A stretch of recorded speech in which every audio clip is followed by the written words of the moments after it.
As it relates to the closing, is the Commonwealth requesting more than 30 minutes for the closing, and if so, how much time? I'd be requesting 45 minutes. Okay, and are you requesting additional time, Ms. Regan? Yes, I won't go over 45 minutes, and I may be within the 30 minutes. All right, and, yes. and does the Commonwealth want, in case you are approaching 45 minutes, for me to let you know a couple minutes before, Ms. McDougall? Yes, sir. And would you like me to, Ms. Regan? Okay. I think everything else can wait until after the closings then. If we can set it up with, bring the jurors down. I will, Your Honor. All right, thank you. While we're waiting, maybe approach. Sure.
Paul, Mr. Lang, just ask Court Officer Gator to wait before he brings anybody in, so I can just make an announcement to the press and to the audience. Thank you. Just want to remind everybody that the only camera that can video and record is the pool camera. The only still photographs would be by the pool camera. Only credentialed members of the media and those registered under SJC Rule 119 may have their cell phones out. All others must have their cell phones put away. Credentialed members of the media and those registered under Rule 119 may not record in any way during the closings with their cell phones or any other device. Everyone, please make sure your cell phones are silenced. As to members of the audience and family members, I have to say that the conduct of the audience and family members involved in this case in the most difficult of circumstances has been exemplary. And I think it shows a deep respect for the jury as their role as the sole and exclusive judges of the facts of this case. I simply remind members of the audience, if at any point in time you believe understandable emotion will interfere with the jurors' role as the judges of the facts of this case, that you temporarily step outside. All right, Mr. Gator, you can come in.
This court is now in session. You may be seated. Good morning, ladies and gentlemen of the jury, and thank you, as I have every morning, for your consistent punctuality. I have a series of questions for all of you. If the answer to any of my questions is yes, please raise your hand. Otherwise, there's no need to respond verbally to any of my questions. Any of the jurors have any difficulty following the instructions of the course not to discuss the case among themselves or with anybody else? Any of the jurors have any difficulty following the instructions of the court not to do any independent investigation concerning this case and avoid any information from any source other than within the courtroom?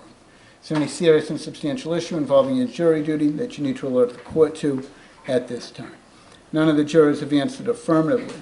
The court has made a decision having nothing to do with your role as the sole and exclusive judges of the facts of the case to remove the armed robbery of credit cards from your consideration. You should not in any way consider that in your role as the sole and exclusive judges of the facts of the case as to the indictments before the court. A very brief instruction on closing arguments before we go into closing arguments. Each side has up to 45 minutes for the closing arguments.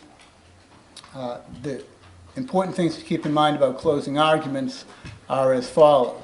While the lawyers will certainly suggest to you and argue to you as it relates to the credibility of the witnesses, since you are the sole and exclusive judges of the facts of the case, they can't give you their own personal opinion as it relates to credibility of witnesses. So if you hear terms like I think, I feel, I believe, you know that it is the prosecutor may suggest, but they may not tell you what they think of the credibility of the witnesses. Secondly, in order to be able for the lawyers to structure their closing arguments, they will inevitably touch upon the law to give context to their argument. I will instruct you on the law, however, you must accept my instruction, whether you believe or accept those instructions, whether you believe them to be proper or not. Finally, I tell you that the closing arguments may not appeal to emotion, passion, prejudice, or sympathy. Commonwealth bears the burden of proof on each of the indictments by the standard of proof of proof beyond reasonable doubt, has the benefit of arguing last. Therefore, we'll hear from Ms. Regan first on behalf of Mr. Chism.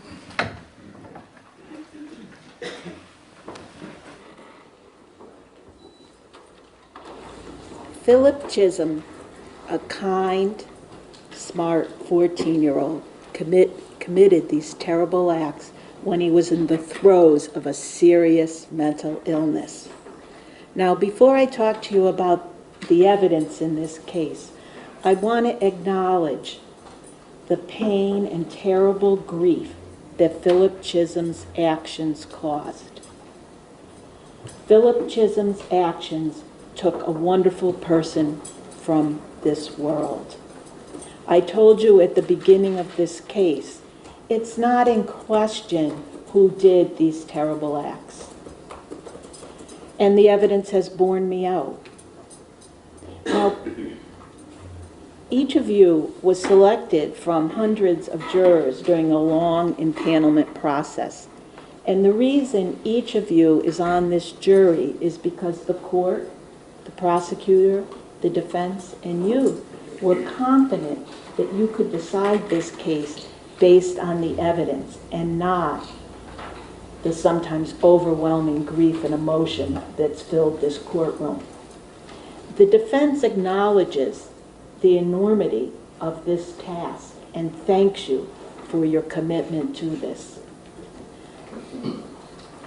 Now, the evidence is clear that Philip Chism has suffered from a psychotic disorder, most likely early onset schizophrenia, from the time he was young. Now, what's the evidence of that? Well, first you have the testimony of 3 experienced psychiatrists, Dr. Dudley, Dr. DeVere, and Dr. Jackson. And I'm going to talk about each one of them a little bit and their role in this case. Dr. Dudley is a psychiatrist who's been practicing since the 1970s. He's done many, many forensic evaluations in all sorts of contexts: family court, juvenile court, criminal court, death penalty cases. And he has a thorough, studied approach to his evaluation of a juvenile defendant or an adult defendant. But that's not all that Dr. Dudley brings to this case. Dr. Dudley brings to this case the experience of more than 30 years of treating severely mentally ill teenagers and adults. He's told you that he has treated them for years on end, watching the course of their illness and prescribing them medication and witnessing, observing, and studying their symptoms. This is something that Dr. Kincherf does not bring. Dr. Kincherf is a very learned psychologist, and he has done many evaluations and many consultations of children and teens with psychosis. But he hasn't done the the weekly, long-term observation of someone who is severely mentally ill. And when you boil this case down, it's important to realize the experience of hallucinations, of auditory hallucinations, of command hallucinations, is an internal experience. And the reason the experts testify is that you, if you choose, can rely on their expert and learned opinion, their evaluation of the credibility of the symptoms. And Dr. Dudley brings years and years of very relevant experience to his evaluation. And he is the person that gave you his opinion that Philip Chism lacked criminal responsibility on October 22nd, 2013. Now, another psychiatrist that testified was Dr. DeVere. Now, Dr. DeVere did not give an opinion about Philip Chism. She had never met him. She was what we call an educational witness. And what she gave you is the background and the structure for you that would allow you to evaluate Dr. Dudley's testimony and his evaluation of Philip Chism. I think it would be hard to find someone more experienced on psychosis with children than Dr. DeVere. She's the head of a clinic at UMass Medical Center where she treats children with psychosis and teenagers with psychosis. This has been the focus of her career. And I'd suggest to you that she knows what she's talking about. The third psychiatrist was Dr. Jackson. Dr. Jackson is a child and adolescent psychiatrist who has spent his career, also since the 1970s, dealing with the sickest children and teenagers that there are. The children that are hospitalized, the teenagers that are hospitalized.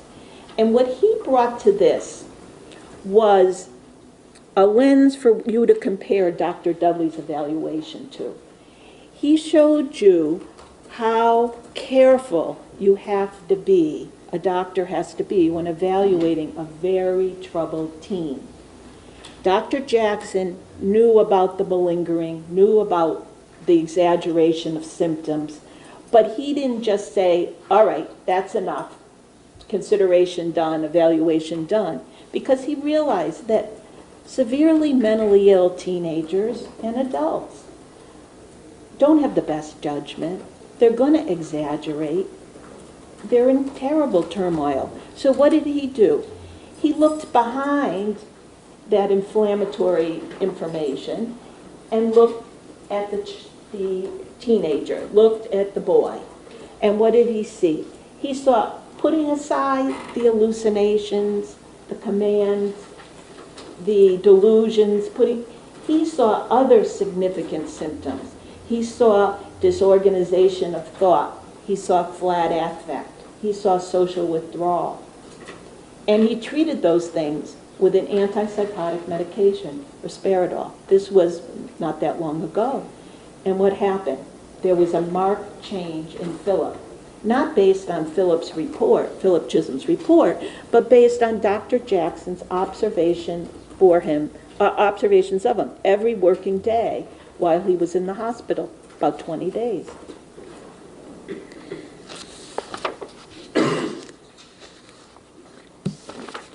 Now, Dr. Dudley's opinion, you saw Dr. Dudley on the stand, and you saw that he was a considered person who brought a serious perspective to his evaluation of Philip Chism. And he told you that the most important part of his evaluation was his interviews with Philip. 7 interviews over a number of months, 2 to 4 hours in length. Now, you don't have to rely on Dr. Dudley's opinion that the interview is an important part of the evaluation, because Dr. DeVere told you that interviews are the most important part of her evaluation too. And Dr. Dudley, when he interviewed Philip, didn't just take Philip at his word. He spoke to Philip Chism about his childhood, his history, the significant events. He observed his mental functioning, observed his moods, observed his physical symptoms. He listened carefully to what Philip Chism had to say about the hallucinations, about the command hallucinations. And he evaluated it against his experience and his knowledge.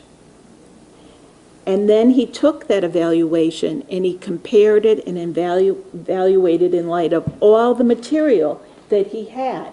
He didn't just take Philip at his word. He had a nuanced approach, and he looked at 25 or more interviews of people that knew Philip in Tennessee, interviews of the students that were around Philip when he was at Danvers High School, records concerning Philip. He spoke at length with Philip's mother. He spoke at length with a social worker that worked with Philip after the event when he was in custody. He looked at the police reports. He looked at the videos. He didn't visit the scene and walk through it, but he gave a very careful consideration to everything that he had. And what did he find? He found that it was consistent with Philip having a psychotic disorder, most likely early onset schizophrenia.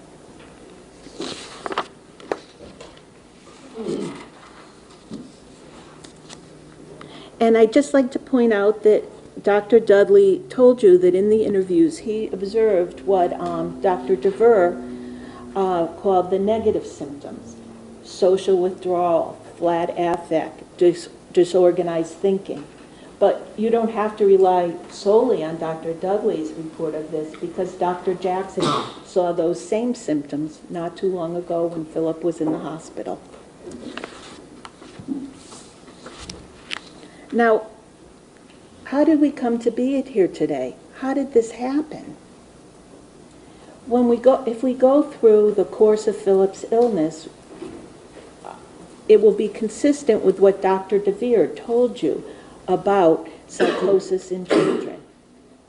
First, Philip Chism was born into a family with I'd say, serious and substantial history of severe mental illness. His maternal grandmother and his maternal aunt have multiple hospitalizations for psychotic illness, and you're going to have those records. His grandmother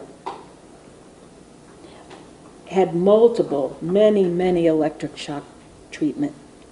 And you heard from his grandfather that it seemed that the onset of the illness, and his grandmother in particular, and his grandfather's wife, Eduardo, who testified, his wife, that it was sudden, that all of a sudden she was fine and then she wasn't.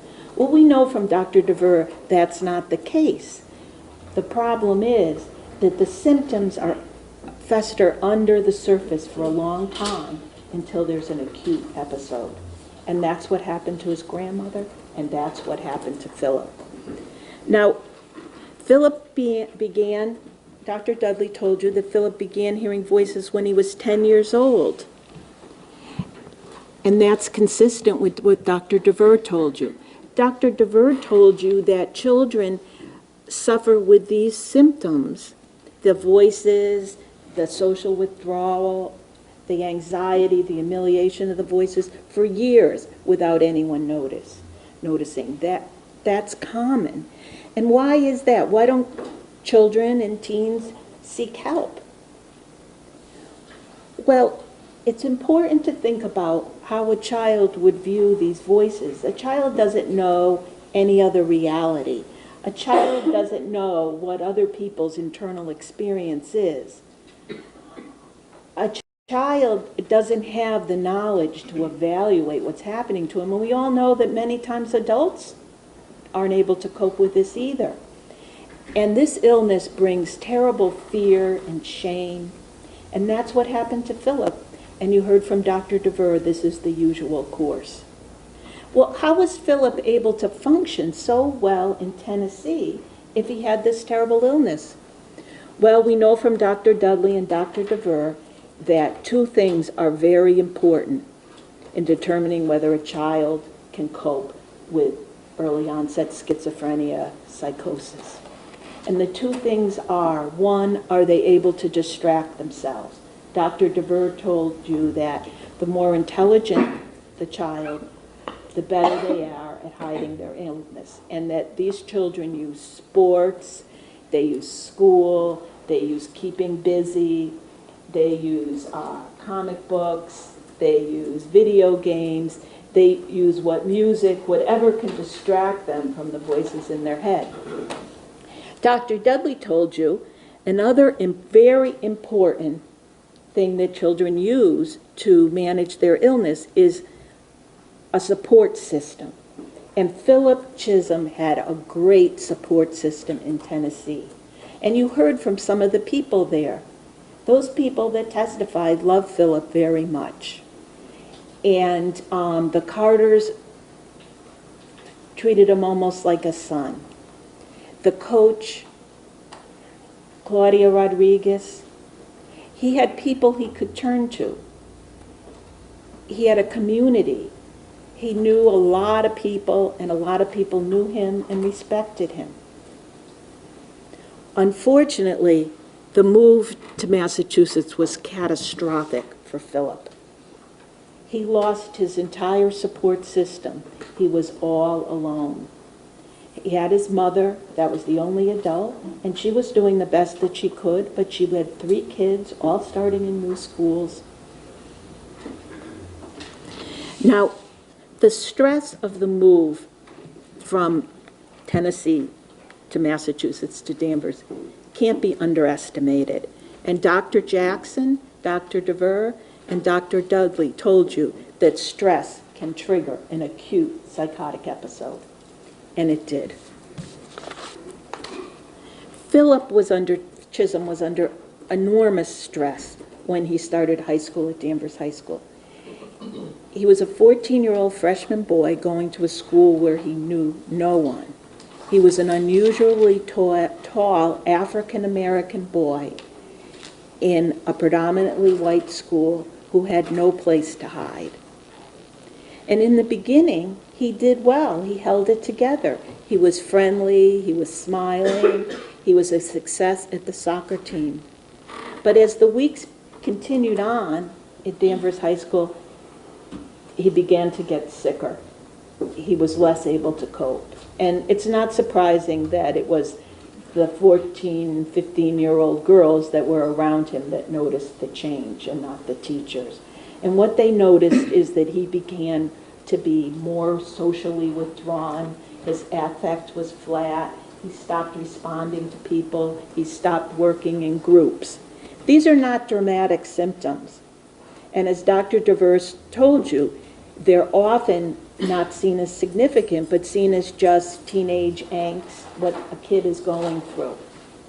But what Dr. DeVere told you and what Dr. Dudley told you is that when professionals then look back after they have the information of the acute psychotic break, the benefit of it, then they realize just how significant these subtle symptoms were. Now, on the day of the terrible events, Philip was not himself.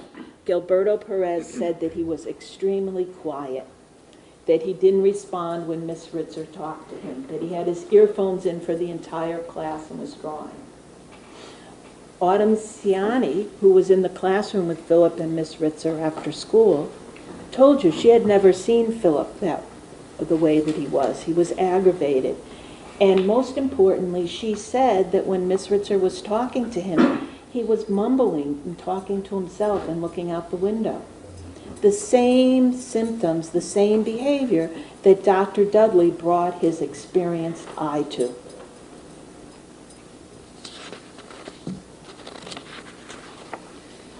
Now, when Philip Chism followed Miss Ritzer into that bathroom, he was not himself. He was not the kind, smart 14-year-old boy.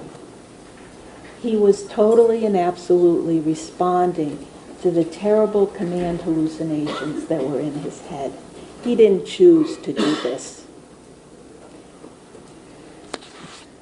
Now, just finding that Philip Chism has a mental illness is the inquiry of whether Philip Chism has a serious mental illness or not is not the only inquiry that you have.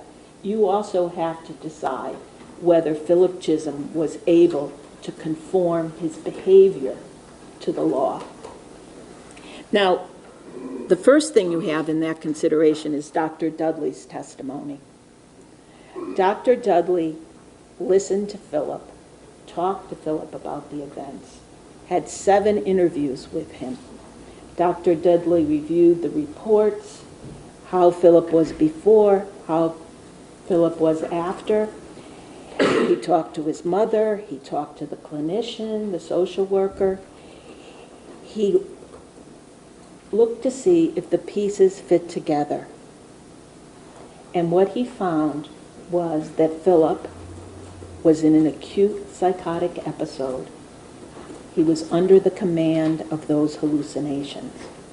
But you don't have to just rely on Dr. Dudley's testimony. You can rely on your common sense.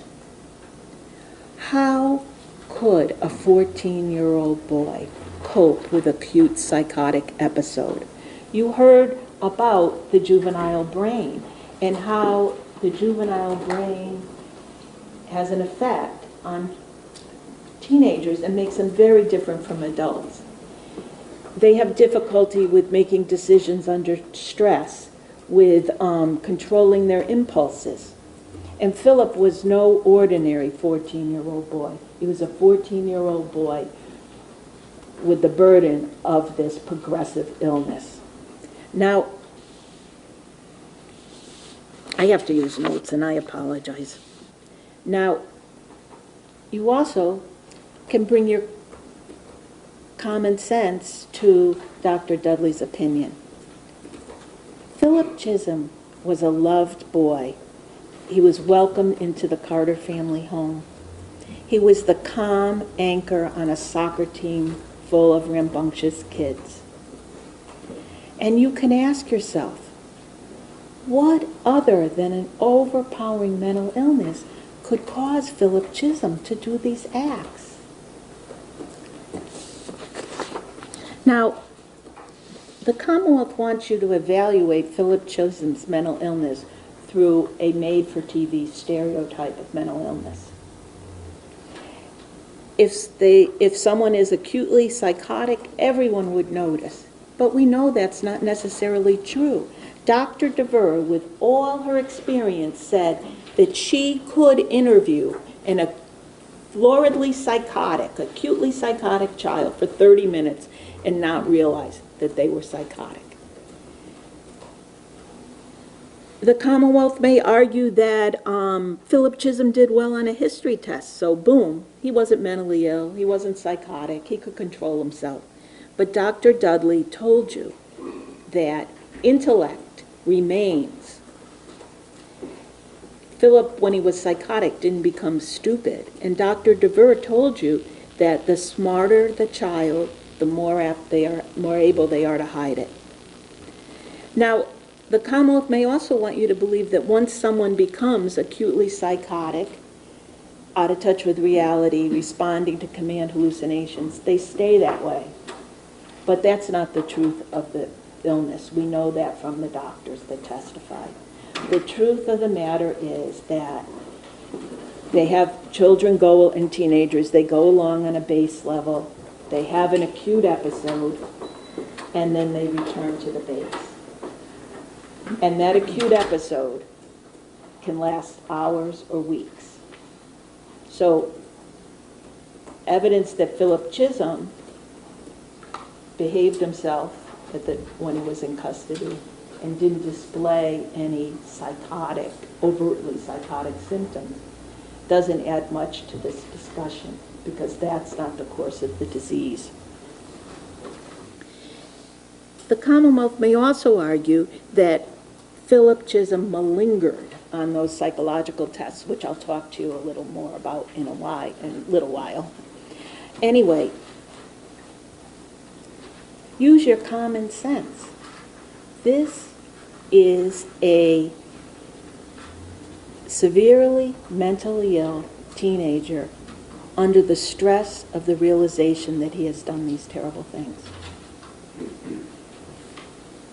The fact that he exaggerates symptoms and doesn't report symptoms as accurately as their tests would want does not mean he's not mentally ill. Mentally ill teenagers make poor decisions just like mentally ill adults and just like regular teenagers.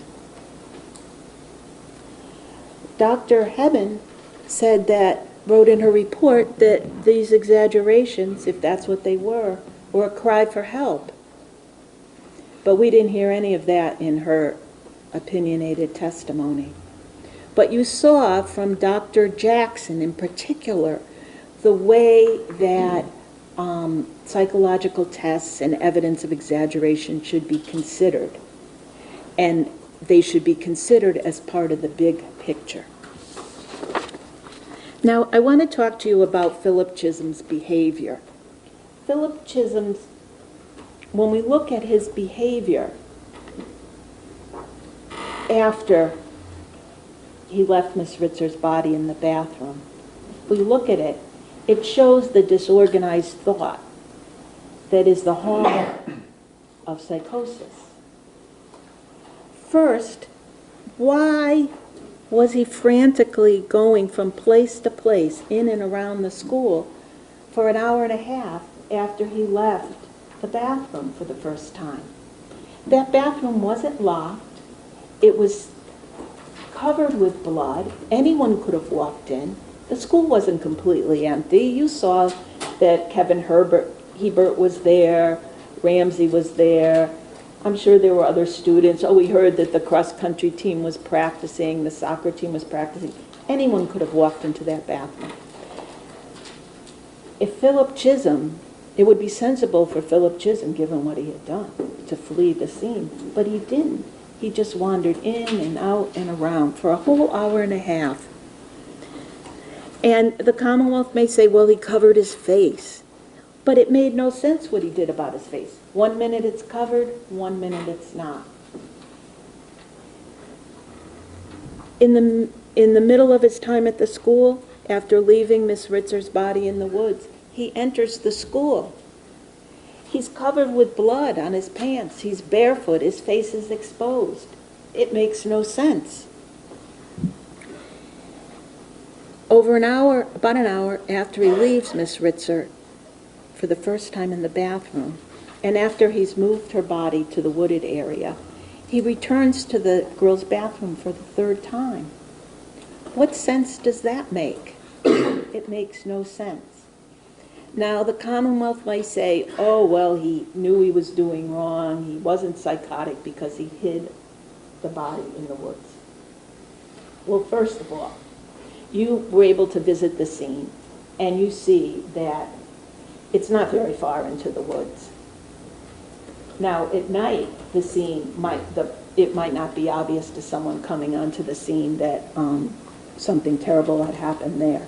But anyone coming onto the scene in the daytime would know something was wrong. There were bags and clothes and shoes and knapsacks all strewn around.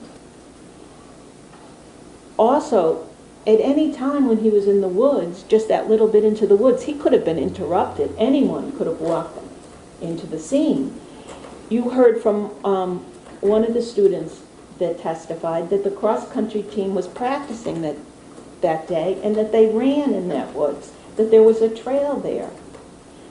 There were people playing sports in the parking lot all around. He very easily could have been discovered. This was not the clandestine actions that the Commonwealth would have you believe.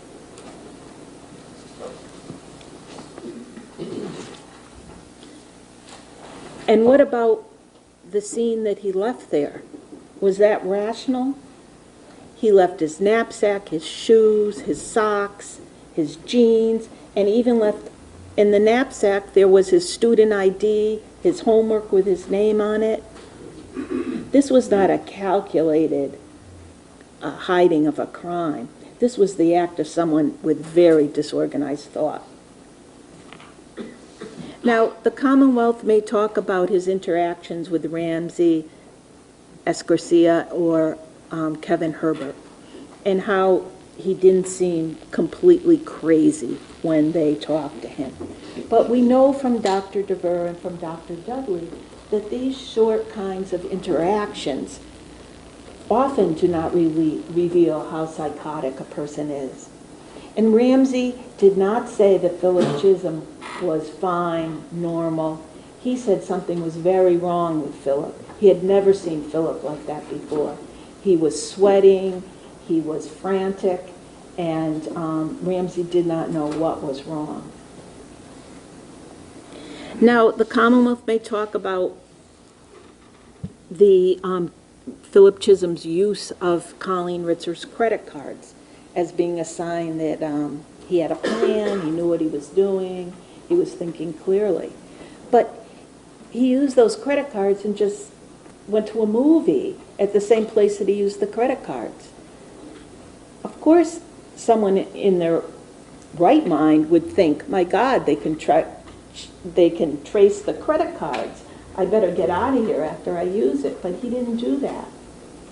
And then you have the very significant testimony of the Topsfield police officers, which happened quite a few weeks ago. Now, what they told you is Philip was not right when they saw him walking on the side of the road. First of all, does it make any sense for a 14-year-old boy in shorts on a late October night to be walking along Route 1, old Route 1, in the dark? Where was he going? What's there? There's nothing there. It makes no sense. It's certainly not a getaway plan. And how did Philip appear to those officers? He appeared to have a flat affect. He appeared to be socially withdrawn. He exhibited the symptoms, the negative symptoms of a psychotic disorder.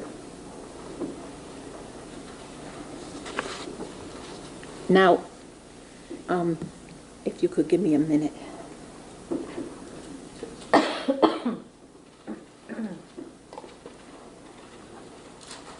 I want to talk to you about the Commonwealth's experts and the reason you should question their opinions. Dr. Kincher, first, he was ill-served by Dr. Hebben. He asked Dr. Hebben to evaluate Philip for psychosis and malingering. But Dr. Hebben took it upon herself to prove that Philip was a liar. She never got to the psychosis. Her approach was biased and ill-conceived. She met with Philip once for 3 hours, 11:30 to 2:30, no break, no lunch.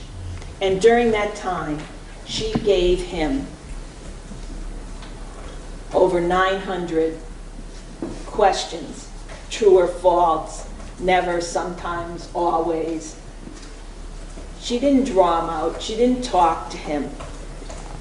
She gave him tests, one right after another. And the selection of the tests was extremely biased. She gave him 7 tests. 5 she used to conclude he was malingering. And the 2 others she just ignored because of the malingering. That's not an objective evaluation. She went in with an agenda. Now, and I also asked her about specific questions in the test and the MFAST. And you saw how tricky those questions were. And you heard that the emphasis is not, the manual says, do not use it with adolescents. But she used it anyway. And she used a test that really is based on tricks with a very troubled adolescent under tremendous stress. That's not fair and it's not right. The test that she gave Philip suggests the answers. There were 900 questions that every one of them suggests the answer. And as Dr. Dudley told you, that is not the approach you want to take, because children and teens are easily led. They're easily influenced. But she had none of that. You saw her. She had an agenda, she fulfilled it, and she wasn't backing down by her opinion.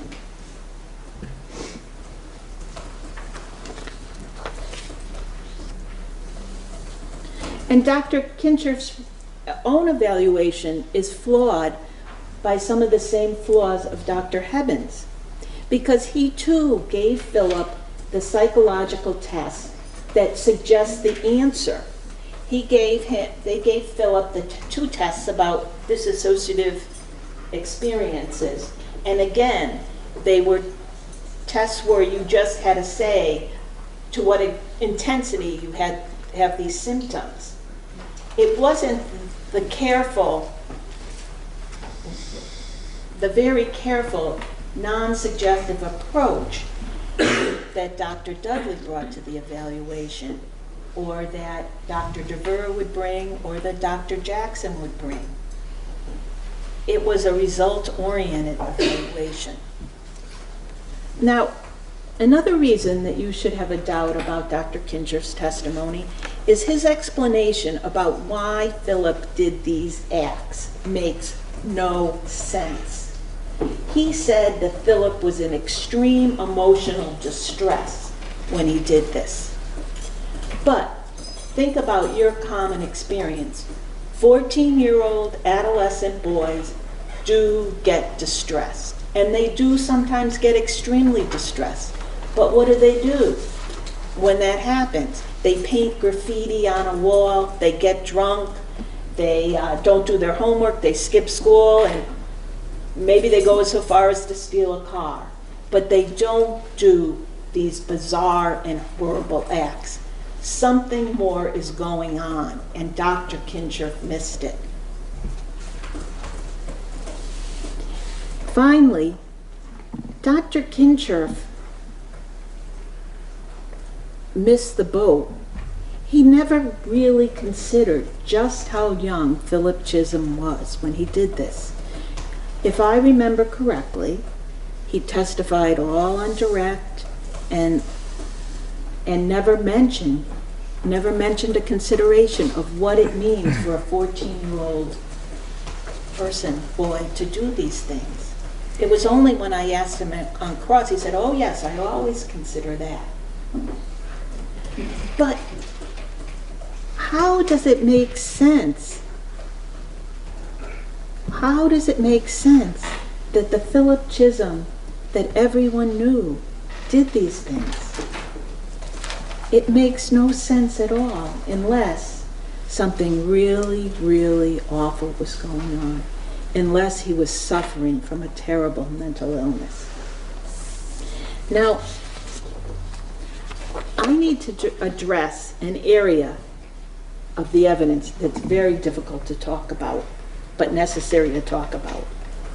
And I need to really use my notes for this part. The court will instruct you that you may only convict Philip Chism of a crime if the Commonwealth proves each element beyond a reasonable doubt. That emotion can't get in the way. Even your condemnation of the act that Philip committed cannot get in the way. You have to follow the law and put the Commonwealth to the test. And there is one charge, the unnatural rape charge, which Philip Chism did not commit because Colleen Ritzer died in the bathroom. Now, the court is going to instruct you that in order for a rape to occur, Miss Ritzer has to be alive, or the alleged rape must occur very closely in time, almost simultaneously with her death. The Commonwealth must prove beyond a reasonable doubt that the alleged rape, the cause of death, were tied together by a unity of time, place, and circumstance. And for the unnatural rape, the rape with the branch, Miss Ritzer was not alive, and it was not almost simultaneously with her death. And why is that? Well, first, we know that the injuries to her neck were severe. We know at least one of the wounds cut her trachea, her jugular, her carotid, and that cut, I think it's the D wound, would cause immediate death and massive bleeding. And we also know where the blood was found in this case. It was found in the bathroom. We heard from the cleaner that there was blood from the last store to the door. He had never seen anything like it. It was a tremendous amount of blood. Now, the Commonwealth may say, well, he could have done some of the injuries in the bathroom and some of the injuries in the woods. But we know, I would suggest that you'll find that the fatal wound was committed in the bathroom, not in the woods where the branch was used. Because there's very little blood in that barrel, and there's very little blood where her body was found. So if you have a reasonable doubt about where Colleen Ritzer died, you must find Philip Chism not guilty of the unnatural rape count. Now, the Commonwealth must prove beyond a reasonable doubt that Philip Chism did not suffer from a mental illness that caused him to be unable to conform his behavior to the law. The defense did not put on and does not argue that he didn't know he was doing wrong. But the Commonwealth must prove beyond a reasonable doubt that Philip Chism was criminally responsible. It's not enough for you to say he probably was, he most likely was, he possibly was. The standard is beyond a reasonable doubt to a moral certainty. This is a really hard case. This is a really painful case to contemplate. But the law gives you guidance. The law says that you must hold the Commonwealth to its burden. You must decide it on the evidence. And if you have a reasonable doubt, you have a duty to acquit. Now,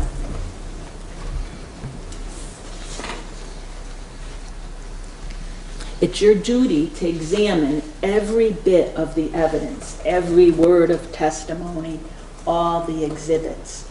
And after examining all that evidence, if you have one reasonable doubt, it's your duty to acquit. Now, you have to be convinced to a moral certainty despite the testimony of Dr. DeVere, Dr. Dudley, Dr. Jackson. You have to be convinced beyond a reasonable doubt despite the Philip Chism's strong family history of psychosis.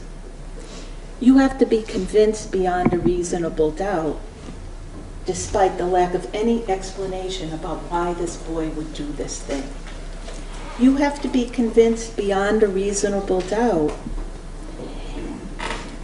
that the bizarre nature of the offense doesn't call into question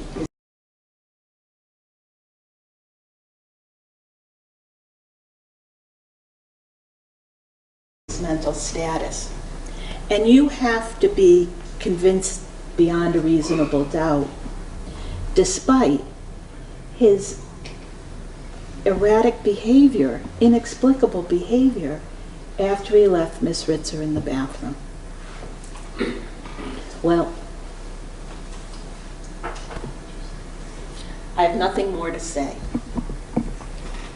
And at this time, the responsibility of 16-year-old Philip Chism's case passes from my shoulders to yours.